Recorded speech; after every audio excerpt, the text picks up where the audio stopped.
There's a date every working Filipino knows by heart. It doesn't appear on any calendar, but you feel it in your gut. It's the day your sueldo runs out before the next payday arrives. We call it Petsa de Peligro, the dangerous date.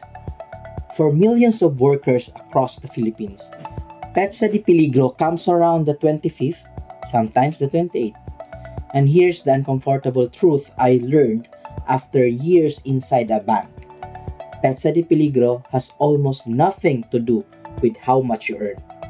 I've seen people earning 18,000 a month who save, and I've seen people earning 80,000 a month who are drowning. The difference isn't income. It's the things nobody teaches you at 22. I'm a banker. I have an MBA in financial management. I teach at the university level. And for years, I've sat across the desk from ordinary Filipinos applying for loans, seeing the real numbers behind the lifestyle. This isn't hype. No get rich quick, no crypto moonshots, just the honest lessons I wish someone had told me when I was starting out. Built specifically for the Filipino working class. If even one of these saves you from mistake, I've watched hundreds of people make. This video did its job. Let's get into it. Lesson 1. Your salary is not yours until you've paid yourself first. Most of us do it backwards. Sweldo comes in one, quincenas or katapusan. We pay the bills, we pay the utang, we spend on what's left. And we tell ourselves, we will save kung may matira. But there's never anything left. That's not a discipline problem. It's a sequencing problem. So flip the order. The moment your pay lands, move a fixed amount, even 500 pesos, into a separate account you don't touch. A digital bank like Uno Bank or Maya works well because the money is one deliberate step away from your spending. Pay yourself first. Spend what remains.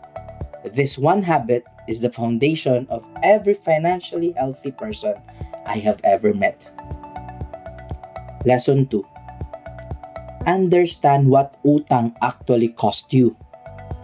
Because in my work running the lending and asset business of banks, this is where I've watched people quietly destroy themselves. The 5-6 lending you see everywhere, borrow 5, pay back 6, sounds small.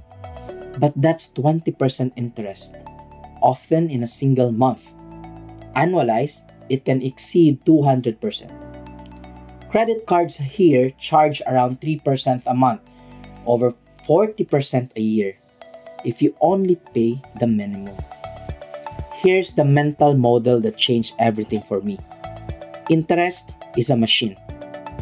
When you save and invest, that machine works for you. When you borrow for things that lose value, the same machine works against you 24 hours a day, even while you sleep.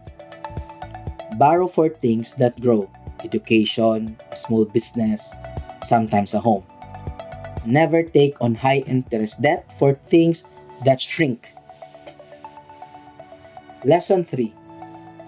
Build your emergency fund before you invest a single peso. I know everyone online is shouting about stocks and crypto, but an emergency fund is what keeps one hospital bill or one sudden termination from pushing you back into 5-6. For a Filipino working household, aim for 3 to 6 months of essential expenses. If your basic monthly gastos is 15,000 pesos, that's a target of 45,000 to 90,000. It feels impossible at first. It isn't. Build it slowly in the same untouchable digital account. And if 3 to 6 months still feels out of reach, start anyway. Even a smaller fund is worth having. I'll be honest with you. Getting sick in this country is expensive, and a partial fund may not cover a serious illness on its own. So build what you can, and let's all quietly pray that none of our loved ones fall seriously ill in the first place. This is not the exciting part of money. It's the part that lets you sleep at night. And in this economy, peace of mind is a return most people underestimate. Lesson 4. Watch out for the trap I call gastos follows sueldo. You get a raise or a promotion. Suddenly, the load allowance becomes a new phone installment. The occasional milk tea becomes a daily habit. The raise disappears, and you feel exactly as broke as before, just with nicer things. In the bank, I saw this constantly. Rising income, zero rising savings. The fix is simple but hard.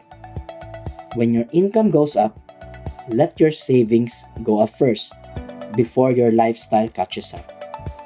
Keep even one raise and you've done what most people earning double your salary never manage. Lesson 5. You can start investing with far less than you think, and you don't need the stock market to begin. If I could whisper one thing to my 22-year-old self, it would be two letters and number. Pag-ibig, MP2. It's a voluntary savings program backed by the government that has historically paid around 6 to 7% a year, tax-free, and you can start with as little as 500 pesos. For a working class Filipino, that is the single most underrated wealth building tool in this country. From there, you can grow into index funds through COL Financial or G-Stocks, or a simple mutual fund. But the lesson isn't which product, it's this. Start small, start now, and let time and compounding do the heavy lifting. The best day to start was your first payday. The second best day is your next one. Lesson 6. Don't blindly confuse insurance with investment. Sooner or later, you'll meet an agent, often a friend or a kamag-anak selling you a VUL, a policy that mixes insurance and investing into one product. It sounds efficient. In practice, for most working Filipinos just starting out, it does neither job especially well. The protection can be thin, and the returns get eaten by charges in the early years. Now, full disclosure, and I'll say this with a smile, I actually own 2 VULs myself. My first one, I bought cheap. Minimal coverage just in case I get sick or passed while working away from my parents. So that at least my burial wouldn't become their burden.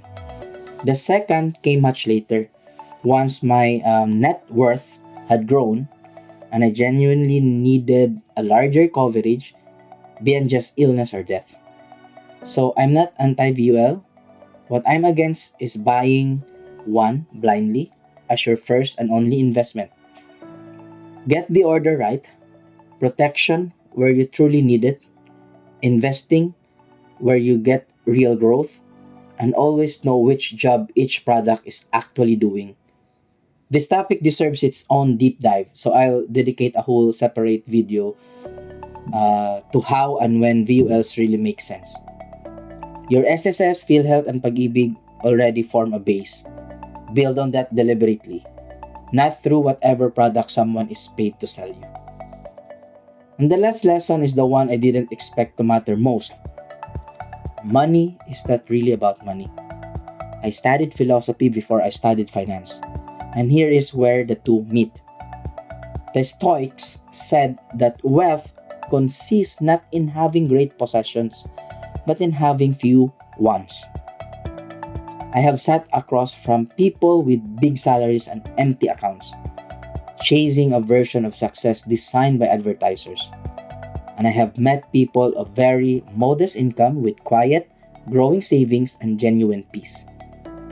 The difference was contentment, knowing what is enough. Build your finances, yes, but define enough for yourself before someone in an ad defines it for you. A person who knows they're enough can never be made poor by comparison. So, pay yourself first, respect what utang costs, build your emergency fund, don't let gastos chase sweldo, start investing small today, keep insurance and investing separate, and decide what enough means for you. I'm building this channel, DM Learning PH, to share what I actually see from inside the system. Honest, Filipino, no hype. If this helped, subscribe and tell me in the comments which lesson hit hardest and what's your own Petsa de Peligro story. I read everyone. Ingat, and I'll see you in the next video.